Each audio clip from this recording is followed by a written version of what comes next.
La consagrada imagen de Justo Juez es una imagen del tiempo hispano-guatemalteco. Antiguamente se decía periodo colonial, pero nosotros no fuimos colonia, fuimos la Capitanía General de Guatemala, entonces el periodo hispano-guatemalteco del año 1810, tallado a solicitud del padre Fray Mariano José López Rayón.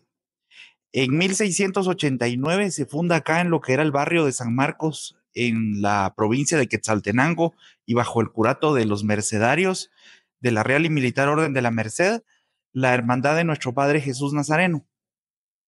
Esta hermandad tenía otra imagen de Jesús Nazareno que data posiblemente del mismo año y que es de impacto barroco, plenamente del siglo XVII. De hecho, es un Jesús Nazareno dramático, porque prácticamente del dolor que expresa está recostando el brazo, el hombro sobre la cabeza sobre el hombro. Jesús Nazareno, Señor de las Angustias, le conocemos hoy y era el que salía antiguamente. La antigua hermandad hizo que este Jesús tuviera lazo, 27 rosas, corona de espinas, diadema y la cruz forrada de plata. Es una imagen muy antigua que teníamos acá en San Marcos. Pero aproximadamente en 1808-9 viene el padre 3 veces provincial de la Orden Mercedaria, Fray Mariano José López Rayón. Y Fray Mariano López Rayón era un hombre ilustrado, era un padre mercedario mexicano, pero su formación había sido en España y en Francia.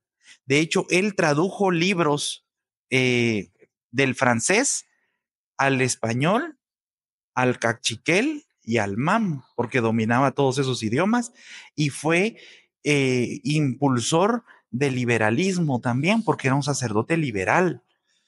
De hecho, Fray Mariano José López Rayón tuvo un hijo habido, que se considera el primer presidente liberal de Guatemala, don Mariano Galvez, el que aparece en el billete de 20 quetzales.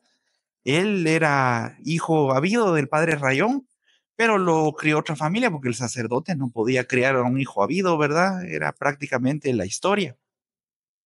El padre Rayón deja a donde quiera que vaya, por ejemplo, en el convento de la Merced en Guatemala, el sagrario de plata tiene el nombre del padre Rayón.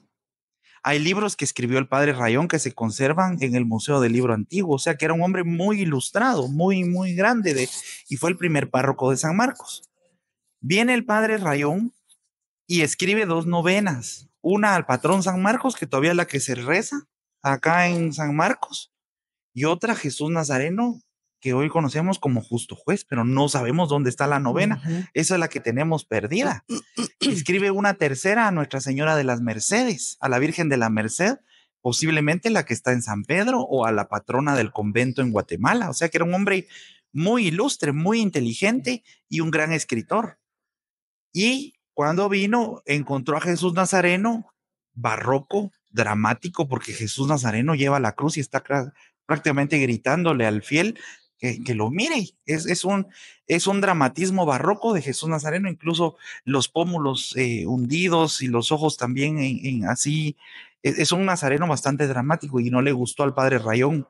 Decía que era una hechura imperfecta.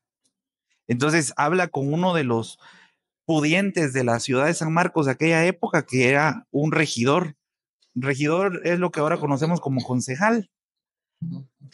Y el regidor era don Francisco Cárdenas, y juntos se encargan una nueva escultura de Jesús Nazareno. El escultor no dice el nombre, pero posiblemente fuera local. Y desde aquella época el padre Rayón promovió el culto a la imagen. Estamos hablando de 1810, hace 114 años.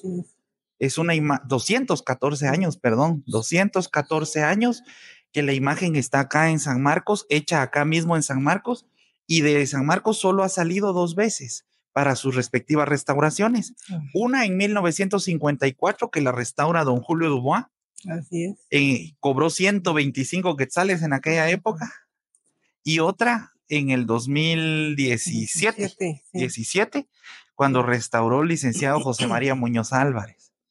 La consagrada imagen de Justo Juez era la que salía en la Semana Santa, y con él se realizaban los piadosos actos del encarcelamiento.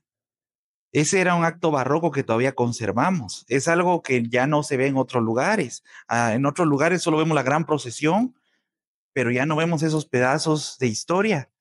Y había un viejito, me gusta mencionarlo ahora que estamos frente al Señor para que tenga misericordia de su alma, que se llamaba Don Silvano. Y ese viejito, todas las Semanas Santas, venía a la iglesia con una mesita verde y una cadena a sonarla, para que cuando el Señor estuviera en la cárcel diera el aspecto sonoro de que se estaba moviendo Jesús preso en la cárcel. Por eso se oía el sonido de las cadenas. Y entonces el Señor estaba en la cárcel y ya salía después en la procesión de Jueves Santo a medianoche, y Viernes Santo regresaba en la mañana ya en el Vía Crucis. En 1916 y 17 vienen los franciscanos a San Marcos y dicen que por qué Jesús en el Vía Crucis va sin cruz. Entonces regresan al Jesús antiguo, Jesús Nazareno antiguo, la imagen antigua. Y entonces Justo Juez queda en un segundo plano, un poco relegado, ya solo lo ponían en la cárcel. Entonces es los antepasados de la licenciada Miriam Barrios que se encargan de recuperar el culto, lo llevan a su casa, le hacen novenas, y eran sonadas las novenas en aquella época. Me imagino que en ese ínterin en que la imagen estaba un poco descuidada o abandonada, se perdió la novena original, la novena escrita a él.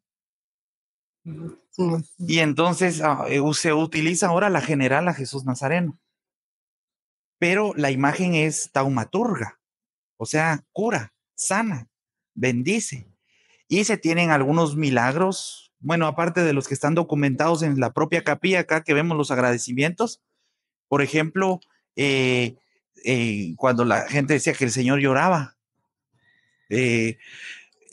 venían las personas a agradecerle de muchos lugares, no solo de la cabecera de San Marcos. Me acuerdo haber visto gente de Xela, de San Pedro, de la costa, del altiplano, agradecerle a esta imagen.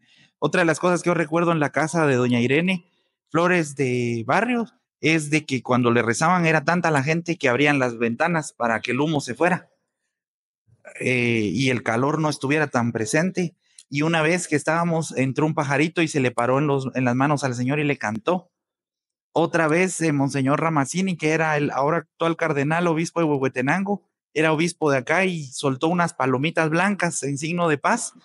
Y cuando las soltó, las palomitas, lejos de tener un rumbo fijo, dijera, cruzaron del altar y vinieron a topar todas al vidrio del Señor. Entonces son elementos propios de nuestra cultura. Y la cárcel. Otro detalle, antes de darles el micrófono, es que en la cárcel antes se le ponía más dramatismo porque se le sacaba una manita, así entre las rejas, como pidiendo ayuda al Señor, al espectador que fuera. Entonces eso conmovía el corazón del cristiano, del creyente. Y por último, que el juego infantil de los tipaches se hacía fuera de la cárcel, donde se jugaban los tipaches con cera de Castilla, cera de abeja, y el que ganaba el tipache, que eran como moneditas de cera, se le daba, se golpeaba y el que volteaba el tipache era el que ganaba, y el que más ganaba tipaches lo venía a regalar a la cárcel para que de ahí se fundieran para candelas del Señor. O sea que eran juegos sanos de la época. Eran los niños, y pues el elemento de la cárcel que no se puede olvidar y que la hermandad ha seguido realizando. Entonces, el apelativo de Justo Juez se le conoce más o menos desde la segunda mitad de la década de los 50, porque antes se decía Jesús Nazareno o Jesús de la procesión de los viernes y Jesús de la Semana Santa. Entonces era la forma en que lo conocía la gente de antes. Pero como en muchos lugares empezaron a tallar las esculturas de Justo Juez, o hacer las advocaciones de Justo Juez, el justo perseguido, el justo cautivo. Imagínense, el único juez que puede ser justo ante la humanidad, cautivo, perseguido, acompañado de oprobios y demás. Entonces le quedó el apelativo de Justo Juez. Muy bien.